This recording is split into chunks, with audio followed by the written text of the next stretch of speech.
Right there on your screen is the Adobe Premiere Pro interface. A lot of icons, right? Well, the good news is, in this video, I'll be explaining all of it right away.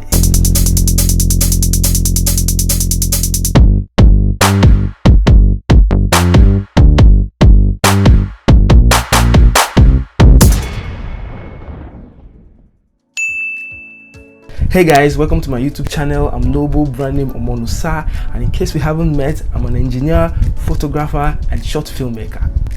So, if you're a beginner and passionate about video editing and you want to be able to create content and take that journey to a professional level, you are just on the right video. And you could consider clicking the subscribe button below so you don't miss out on new content.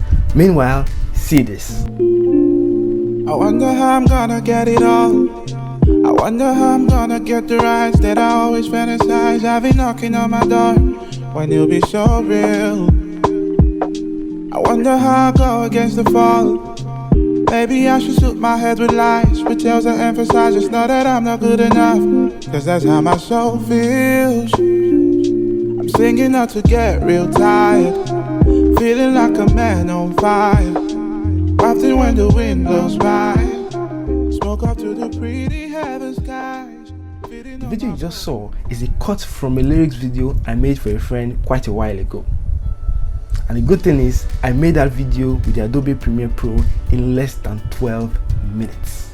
So, today's topic. So guys, before we launch and dive right into the Premiere Pro interface, wouldn't you like to know the kind of video editing the software was designed for?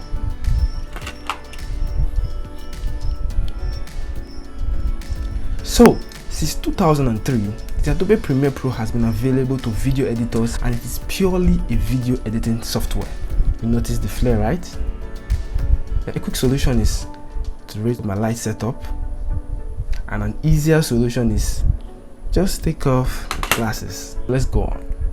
It is generally used worldwide by even video directors and UI UX designers. Basically, you can edit all kinds of video files with Premiere Pro, be it video shot with your mobile phone, a DSLR, your screen records, and even do a picture story. You could create professional videos with pictures from your products for Instagram and WhatsApp, edit audio including voice notes, edit films, and even make ads. Hollywood editors mostly use Premiere Pro in editing the movies we see every day. For instance, the popular Deadpool movie and the Terminator Dark Fate and a lot more were edited with the Adobe Premiere Pro. So, if you're a beginner, be sure you'll be learning a very professional software. Adobe Premiere revolves around a timeline paradigm where you layer footages together with transition effects. Lots of clips can be placed at the same time, cut and moved around quite smoothly. For visual effects, motion graphics and animated sequences, you may want to use the Adobe After Effects software, that is an after production software. But for production of your raw clips and ground edits, you will need Premiere Pro. Enough of all the talking. Let's jump right into Premiere Pro. First, you will need to download the software by going over to www.adobe.com, that is if you do not have the software already. But meanwhile, if you have it, you can launch it up like so. Once open, it appears like this. Over here, you can view any project you've recently worked on. Here, you can either open up an existing project or you can create a new one over here. Let's create a new one together. Click on New Project and the New Project window will appear. Choose a name for the project. Consider using a name that relates to the project so you'll be able to find it easily. You could probably add the date you started the project. Choose the save location. I like to put mine under a folder I named Animal Flight. It was actually what I named the first video project I created when I started off. If you have a dedicated graphics memory, make sure you select the CUDA option, otherwise use the OpenCL or the Mercury playback option if that's all you have, and you'll be just fine. For now, you can leave the video, audio and caption options as they are. Now, click on the Scratch Disk tab. The scratch disk is the location where your computer keeps temporary storage to enable you walk through your video clips faster. Unless you change it manually, it should automatically be allocated to where you saved your project.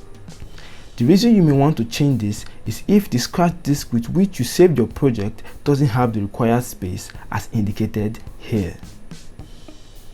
You may experience slow processing if you try to work with little storage space. If you wish to change it manually, you can do it the same way you change the project file location. And you shouldn't worry about the ingest settings for now. So now that we've set up our project, let's go ahead and click OK. If this is your first time on Adobe Premiere Pro, all these may look a little complicated, but don't worry, it's fairly straightforward. And the good news is, it's similar to other video editing softwares out there. Over here at the top, you should notice some tabs that say All Assembly, Editing, Color, and so on. These are presets for how your workspace looks, and by selecting a different preset, you can change your workspace. So, to be able to follow up nicely, click on the Editing tab if yours isn't already on it, and your workspace should look like this.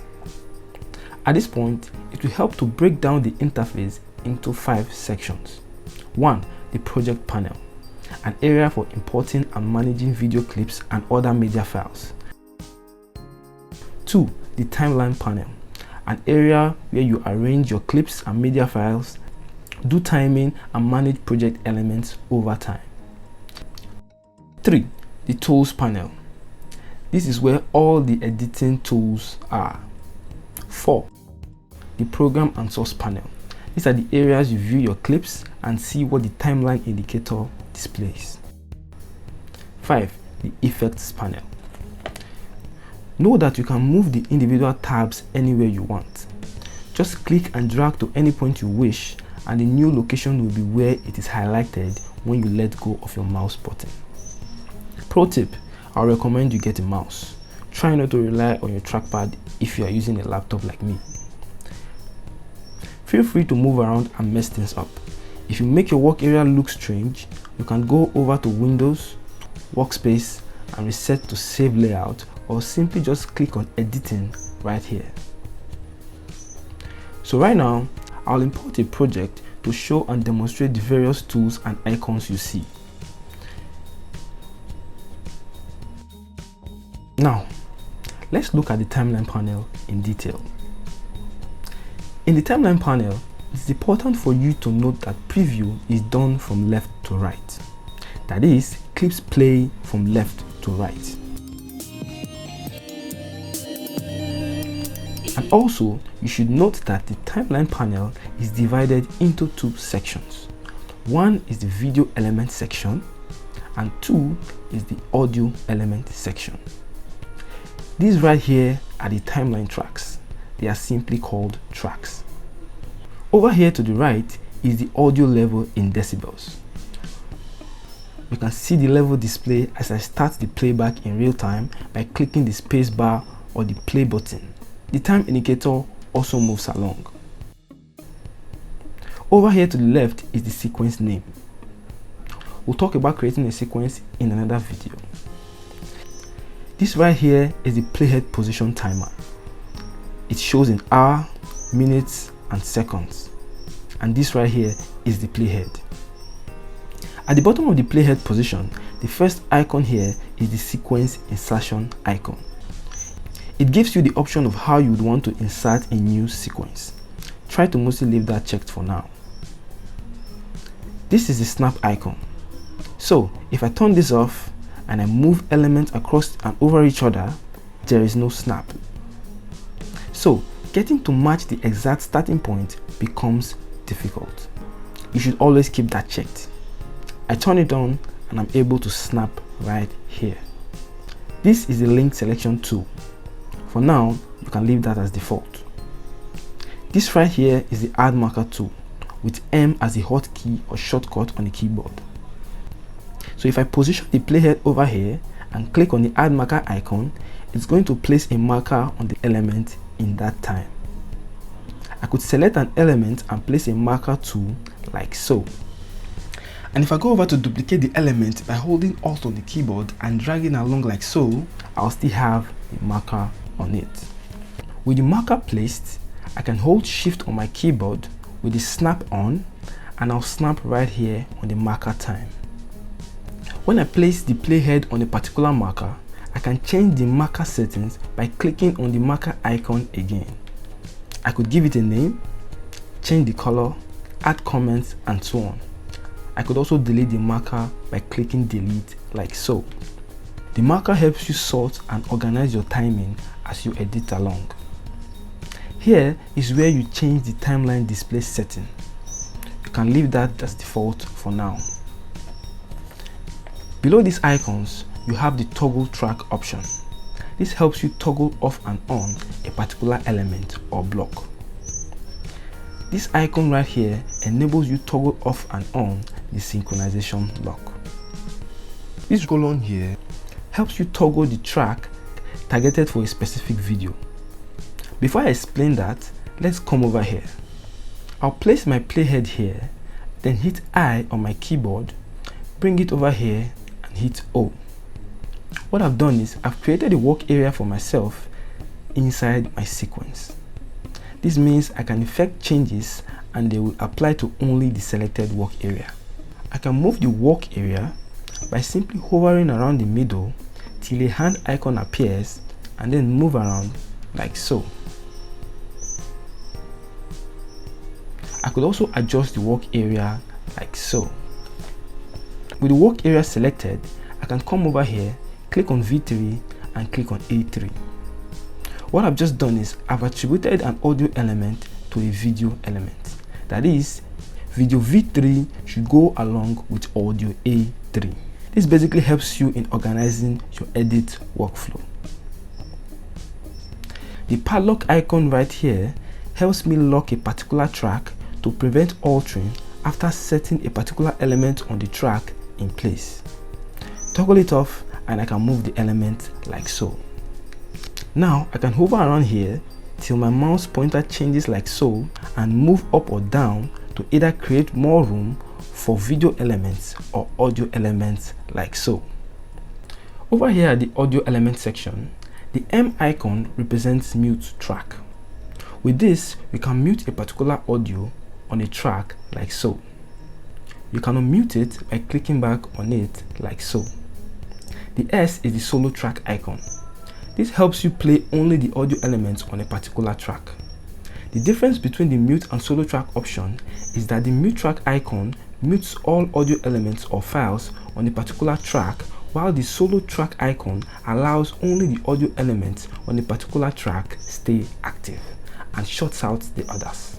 Just play with them and you find them easy and interesting to work with. Now, take a look at the yellow line right here. It's very important to understand the color at each point. If you have a fairly good graphics processor on your laptop or desktop, it will appear red. But if you have a dedicated or very good graphics processor or GPU, it will appear yellow like mine here. And you have to make sure you select it from the playback option from the start of your project, as I have showed you. If you didn't or want to be sure, go to Files, Project Settings, click on General, and you can select it right here and click OK. What the color signifies is basically how fast your playback will be in real time. That is, how fast your video preview will play in Premiere. There is also the green color, but we'll talk more on that when I teach you the best settings to export your project. With that, let's look at the tools panel. The first tool here is the selection tool with hotkey or shortcut V on the keyboard. You need to be on the selection tool before you can move things around like so. Next is the forward track selection tool with hotkey A.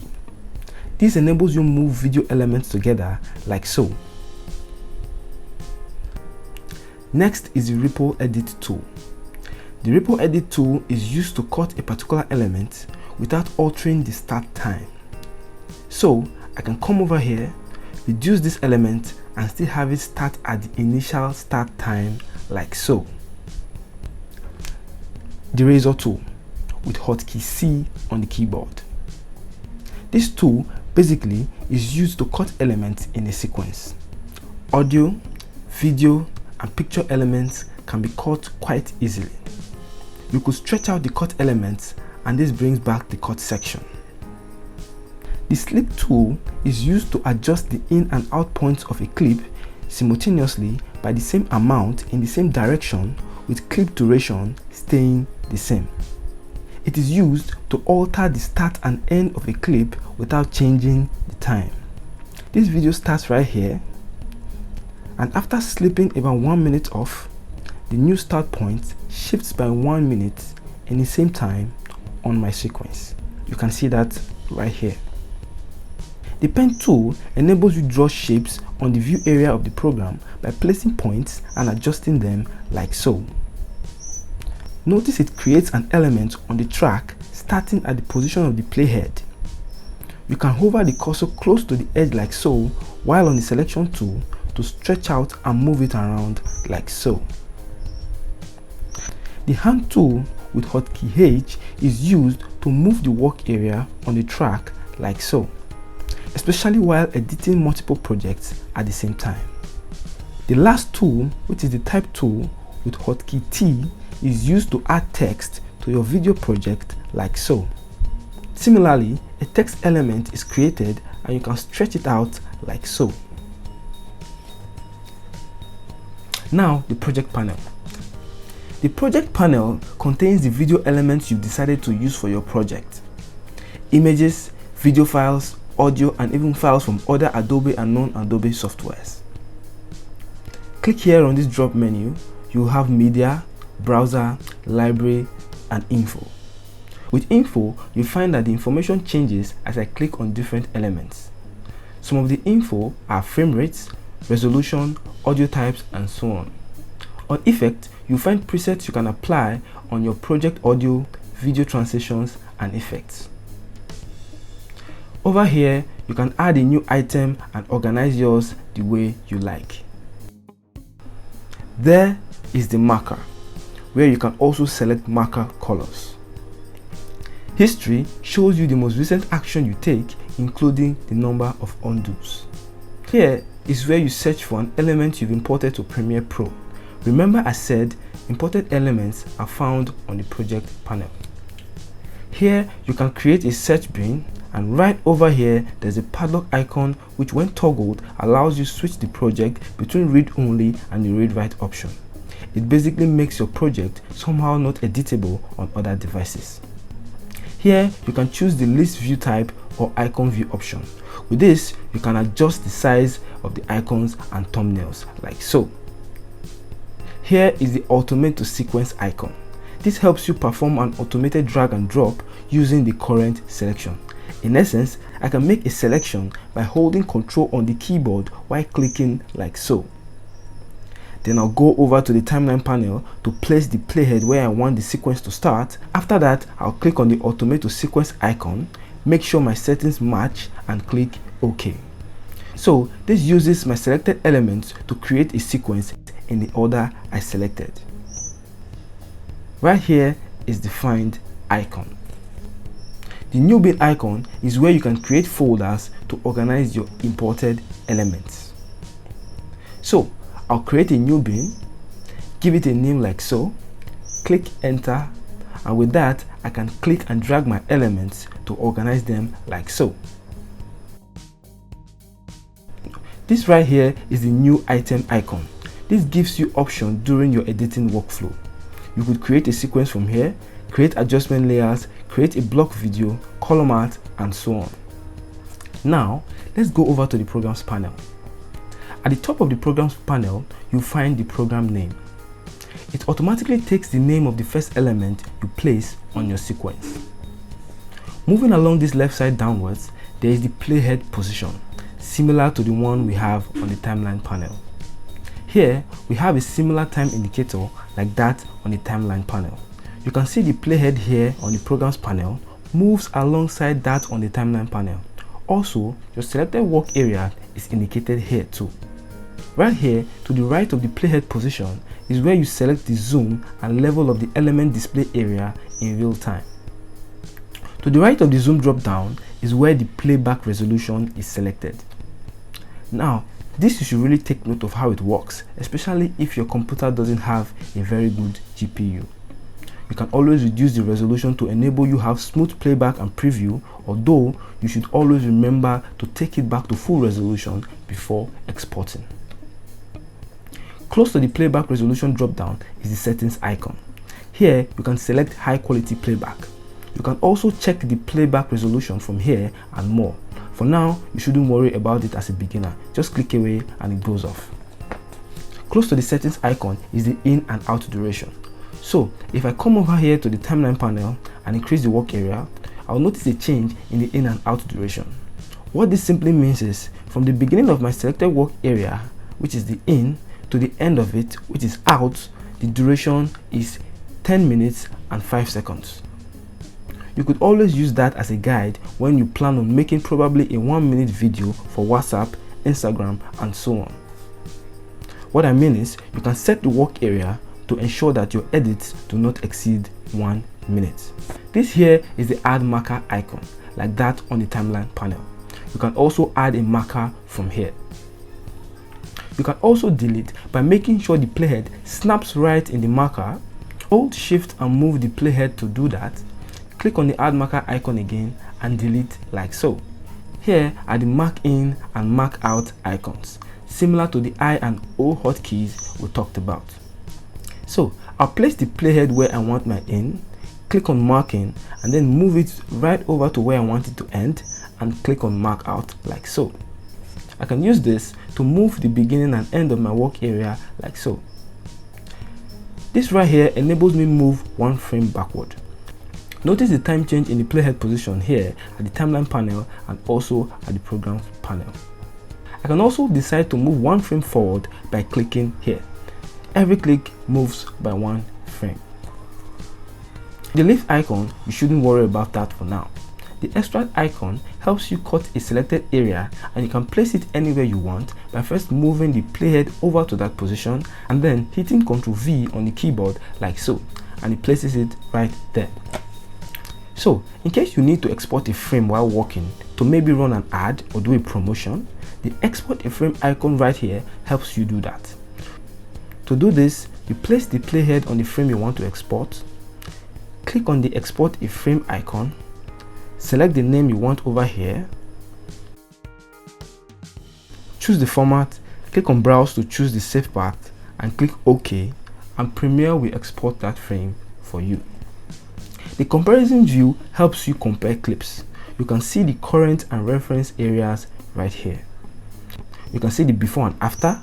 You can change the view like so, and you can swap them by clicking here. This time indicator here controls the reference clip, while the playhead on the timeline controls the current clip. Let's now move over to the last panel, which is the effect controls panel. The effect controls panel is really where majority of the keyframing is done.